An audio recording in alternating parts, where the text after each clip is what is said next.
Yes, BA Part 3rd, English Literature, Paper 1st, page number 17.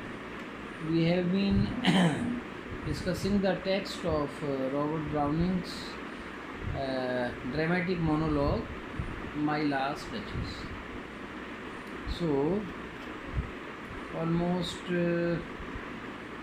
13 lines have been covered, and we start from the next line. Sir, it was, now this is apostrophe comma and T, it means it. Because in poem sometimes the pronunciation is very quick, so apostrophe is used. Sir, it was not her husband's presence only. Now the main problem is this, जो Duke है उसको problem क्या है, वो ये थी कि sir अब ये अपने गेस्ट को कह रहा है जो मैसेंजर है, और उसको बता रहा है अपनी प्रीवियस वाइफ के बारे में, और पोर्ट्रेट बहुत अच्छा है, लोग पूछते हैं इस तरह का कैसे स्पॉट आया इसके चेहरे पर, तो आप पहले आदमी नहीं हो जो ये पूछो, ऐसा लोग पूछने की प्रवृत्ति रखते हैं। मैं पहले ही आपको बता देता हूँ। Sir, it was not her husband's presence only. तो प्राय वो बहुत पुराना समय था, और भारतवर्ष में आज भी छोटे गाँव में और मध्यम वर्ग इत्यादि में थोड़ी पर्दा प्रथा रहती है, और जो पुराने जागीरदार हैं उनके यहाँ अब भी देखी जा सकती है। तो पहले ये बहुत अधिक था। पत्नी जो थी वो केवल पति की आज्ञा का पालन करती थी और उसके ही सानिध्य में रहती थी। आज समय बाहर तो खैर बहुत पहले बदल गया था, भारत में भी काफ़ी बदला हुआ है, तो ये पुरानी बातें हैं। तो अब ड्यूक पुराने विचारों का था और बहुत ज़्यादा स्ट्रिक्ट था, बड़ा पॉजेसिव था, बड़ा ईगोसेंट्रिक था और बहुत ही हॉटी था। तो वो कहता है, sir, it was not her husband's presence only, केवल उसके पति की उपस्थिति से ही ये स्पॉट नहीं आता था उसके चेहरे पर। तो पहले के हस्बैंड्स चाहते थे कि उनकी पत्नी किसी अच्छी चीज़ पर भी नहीं मुस्कुराए, उनसे ईर्ष्या होती थी उनको। Call that spot of joy into the duchess cheek. तो केवल पति की उपस्थिति से जो स्पॉट ऑफ जॉय, आनंद का जो बिंदु था, यानी गालों पर जो गड्ढे वगैरह पड़ जाते हैं या एक फ्लश लाली सी आ जाती है, तो वो डचेस के गाल पर जो जॉय का स्पॉट था वो नहीं आता था। परहैप्स फ्रा पेंडोल्फ चांस टू से, हो सकता है ये स्पॉट इसलिए आया हो जो इस पोर्ट्रेट में बहुत ज़्यादा एक प्रकार से बोल रहा है, एक बोलता हुआ जो भाव है चेहरे पर, जिसके कारण ये पेंटिंग जीवंत भी लगती है। लेकिन लोग पूछते हैं भाई ये भाव कैसे आ गया, क्योंकि पहले लोगों को बैठना पड़ता था, कैमरे नहीं थे, वो बैठते थे या खड़े होते थे और उनका चित्रकार बनाया करते थे। घंटों उनको उस पोस्चर में रहना पड़ता था और तब वो उसको देख देख करके चित्र बनाते थे। आज भी ऐसे कलाकार हैं, वैसे पेंटर्स, तो पहले तो कोई और तरीका ही नहीं था। तो परहैप्स शायद फ्रा पेंडोल्फ यानी जो पेंटर था, चांस टू से, वो बाई चांस शायद यह कह बैठा हो, हर mental lapse over my ladies wish too much, कि ये जो माई लेडी ये एक पोलाइट फॉर्म ऑफ एड्रेस है, जैसे आज भी हुक्म, दरबार या इस तरह के शब्द काम में लिए जाते हुए सुने जा सकते हैं। और राजाओं के लिए हिज हाईनेस कहा जाता था, तो यहाँ माई लॉर्ड, माई लेडी इस तरह के शब्दों का प्रयोग होता है। और कोर्ट में भी आपने देखा होगा कि अगर कभी अनुभव हो तो मी लॉर्ड आदि शब्दों का जज के लिए भी या मजिस्ट्रेट के लिए प्रयोग होता है। तो हर मेंटल लैप्स और my ladies risk too much, her mental जो इस तरह का मेंटल का मतलब है जो परिधान है, पहले बहुत ऊपर से नीचे तक ढके हुए परिधान होते थे, तो पूरी बाहें भी ढकी हुई रहती थी।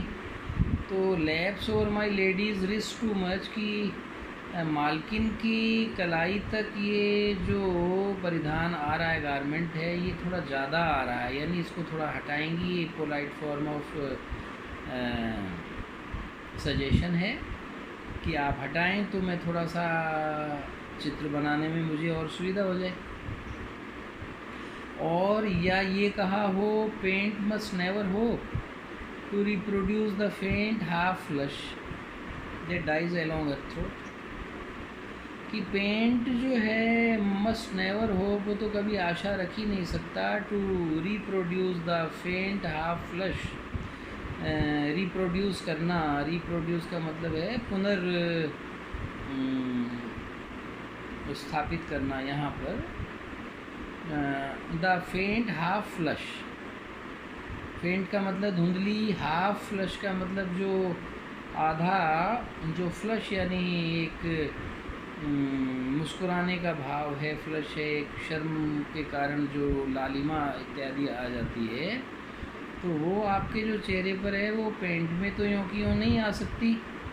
ऐसा कुछ रिमार्क किया हो जो लेडीज़ को बहुत पसंद आता है, उनकी प्रशंसा सौंदर्य की अगर हो और तब वो स्पॉट आया हो, तो ये अंदाज़ लगाया जा रहा है ड्यूक के द्वारा कि ऐसा कुछ कहा गया होगा that dies along her throat, जो कि मालकिन के माई लेडी ये संबोधन है कि उसके गले तक आकर के जो फिर लालिमा गायब हो जाती है। तो ऐसा पेंट के द्वारा पूरी तरह तो संभव नहीं है, ऐसा कुछ कहा हो। Such stuff was courtesy. अब यहाँ देखो ये बात आपके एनालाइज करने की है, मैंने बताया this is a dramatic monologue. और ब्राउनिंग जो है इसका काफ़ी ज़्यादा मास्टर आर्टिस्ट है और ये उसका मास्टरपीस माना जाता है माई लास्ट डचेज़ मोनोलॉग की दृष्टि से। तो क्वेश्चन भी आ सकता है कि ड्रामेटिक मोनोलॉग क्या है और उसको कैसे डील किया है ब्राउनिंग ने, तो पूरी चीज़ें आप समझ लो। तो अब तक की पोएम से हमें जानकारी मिलती है कि ड्यूक एक बहुत ही पॉजिटिव नेचर का व्यक्ति है और वो अपने गेस्ट को अपनी हवेली दिखा रहा है और उस हवेली में एक जगह उसकी पूर्व पत्नी की कलाकृति भी चित्रित है दीवार पर, और वो ये कहना चाहता है कि मैं इस नेचर का आदमी हूँ कि मेरी पत्नी मेरे समक्ष ही मुस्कुरानी चाहिए, मेरे सम्मुख ही ऐसा स्पॉट उसके चेहरे पर आना चाहिए था। किसी अन्य के कहने से अगर ये स्पॉट आया तो ये ठीक नहीं था, और आगे आपको पता चलेगा कि इसका क्या अंजाम हुआ।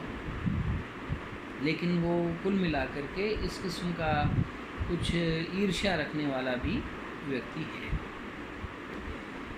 अब ये रिमार्क अभी कुछ क्लियर नहीं है, अंदाज़ लगाया जा रहा है, संभवतः कहे गए होंगे तो ऐसा स्पॉट आया और तो उसने पेंट किया और तब लोग कहते हैं कि कैसे आया, और आप भी पूछ सकते हो। अब सच स्टफ़ कहते हैं वैसे पदार्थ को, यहाँ पर है इस प्रकार की बातचीत। तो ऐसे जो रिमार्क हैं वाज कर्टसी, ये नो डाउट बड़े विनीत और विनम्रता को लिए हुए हैं। कर्टसी का मतलब विनम्रता। शी थॉट, तो उसने सोचा हो डचेस ने कि ये ऐसे रिमार्क्स जो हैं ये काफ़ी एक प्रकार से विनम्रता का सूचक हैं। एंड कॉज एनफ, और ये कारण पर्याप्त रहा हो for calling up that spot of Joy, इस प्रकार का जो स्पॉट ऑफ जॉय है वो उसके चेहरे पर आ गया। She had a heart, how shall I say, उसका एक ऐसा हृदय था, अब मैं कैसे कहूँ, टू सून मेड ग्लैड, बहुत जल्दी। अब इसको एक्सप्लेनेशन के क्वेश्चन भी आपके 5 मार्क्स के आएंगे। तो शी हैड ए हार्ट से लेकर के वेस्ट तक, लास्ट लाइन तक आप इसको अंडरलाइन कर लो। ये थीम भी बनाती है, सेंट्रल आइडिया भी यही है। और इसका कोई एक्सप्लेनेशन जो है, रेफरेंस टू कॉन्टेक्स्ट क्वेश्चन भी आपको हो सकता है पेपर में मिले, क्योंकि ये इम्पोर्टेंट है। तो she had a heart, how shall I say, उसका हृदय था, अब मैं कैसे कहूँ, टू सून मेड ग्लैड, वो बहुत जल्दी प्रसन्न हो जाती थी। टू ईजीली इम्प्रेस्ड, बहुत जल्दी प्रभावित हो जाती थी। अब ये तो अच्छी बात है, बहुत भोली थी बेचारी, वो नेचर की बहुत सरल हृदय थी, तो इस पर तो कोई और होता तो बड़ा प्रसन्न होता, लेकिन ये ईर्ष्याग्रस्त और क्रूर किस्म का व्यक्ति था, एक हत्यारी मानसिकता का था, तो इसलिए उसे ये गवारा नहीं हुआ। वो उसका हृदय बहुत बच्चों की तरह भोला था, जल्दी प्रसन्न हो जाती थी, जल्दी प्रभावित हो जाती थी। She liked what ever she looked on, और वो लाइक भी करती थी जो भी वो देखती थी। And her looks went everywhere, और उसकी दृष्टि हर तरफ जाती थी। अब ये मेन बीमारी आ गई पकड़ में, आपको भी पता चल गया होगा अब तक इसकी नेचर का। अब ये दो ही इम्पॉर्टेंट कैरेक्टर स्केचेस हैं, या तो ड्यूक का आ सकता है अगर एग्ज़ाम में इस पोएम में से आता है, या डचेस का आ सकता है। तो अब ये डचेस के बारे में है, ड्यूक का तो आपने ऊपर देख लिया, लगभग आपको आइडिया हो गया होगा, बहुत कुछ और हो जाएगा। अब डचेस बहुत भोली थी बेचारी, बहुत जल्दी प्रसन्न हो जाती थी, जल्दी इम्प्रेस्ड हो जाती थी, और हर तरफ देखती थी। पहले के हस्बैंड्स तो ये चाहते थे कि पत्नी नीचे ही देखती रहे, चारों तरफ दृष्टि न डाले। Sir it was all one, और भी बीमारी आगे खुली है ड्यूक की, ये सब समान था। My favour at her breast, मेरा फेवर यानी मैंने विवाह किया इतने ऊंचे खानदान वाले ने, उसके हृदय के प्रति एक आभार जो होना चाहिए था वो उसमें भी वो समान ही थी। ऐसा नहीं था कि हस्बैंड की तरफ वो मुस्कुराती नहीं थी, देखती नहीं थी, ऐसा नहीं था। The dropping of the daylight in the west, लेकिन जो पश्चिम में सूर्य ढलता था, dropping of the daylight, जो रोशनी शाम के समय कम हो जाती है, तो सूर्यास्त के समय सनसेट पॉइंट वगैरह पर लोग हिल स्टेशंस पर उसको देखने भी जाते हैं, तो उसको देख कर के भी वो प्रसन्न होती थी, और मुझे देख कर भी प्रसन्न होती थी, उसके लिए समान था, वो समदर्शी थी वो तो ये इस पेज तक आपने देखा, ये पेज नंबर है 70। और अब मैं आपको थोड़ा होम असाइनमेंट दे देता हूँ। यही जो पूरा पेज आपने पढ़ा है, पिछली बार पढ़ा था, बाकी का पढ़ा है, तो इसमें से केवल आप जो वर्ब्स हैं वो निकाल लीजिए। जैसे इम्प्रेस है, और इसकी चारों फॉर्म्स, यानी basic form impress, impressed, impressed, 3 forms हो गई, और आईएनजी फॉर्म यानी इम्प्रेसिव। तो ये वर्ब्स आप नोट करेंगे। बस इतना ही आज आपका असाइनमेंट है। नेक्स्ट लेक्चर में मैं नेक्स्ट पेज 18 पेज हम लोग लेंगे। Thank you, that's it.